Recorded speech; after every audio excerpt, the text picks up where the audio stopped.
నాకేంటి అనసూయ గారు, మిమ్మల్ని ఎందుకంటాను నేను? అసలు మీరెందుకు వచ్చారు దీంట్లోకి?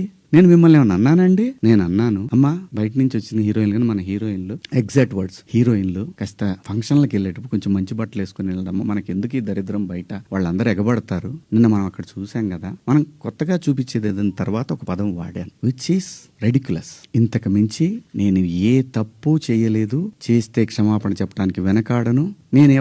నేను ఎదురుదాడికి కూడా వెళ్లే మనిషిని కాదు. నేను నా కోసం నా ఇంటెన్షన్ అర్థం చేసుకున్న వాళ్ళందరికీ కూడా థ్యాంక్ యూ సో మచ్. ముఖ్యంగా అనసూయ గారు నా ఇన్సెక్యూరిటీ గురించి మాట్లాడారు. అవునమ్మా, మా హీరోయిన్ని అలా వెళ్ళినప్పుడు, దాడులు చేసినప్పుడు భయం ఉంటదని, వాళ్ళు బాధపడతారని, ఒకవేళ జరగరాంది ఏమైనా జరిగితే ఆత్మహత్యలు చేసుకుంటారని నాకు ఇన్సెక్యూరిటీ ఉందమ్మా. ఇంకోటి, నా మీద మీరు జాలి చూపించారు, ఐ పిటీ హిమ్ అని. చాలా థ్యాంక్స్ అమ్మా. మీకు ఇచ్చిన విశాల హృదయానికి భగవంతుడికి థ్యాంక్స్ చెప్తూ అదే భగవంతుడిని కోరుకుంటున్నాను. మీకు తొందరలోనే మీ రుణాన్ని తీర్చుకునే అవకాశం భగవంతుడు నాకు కల్పించాలని కోరుకుంటున్నాను.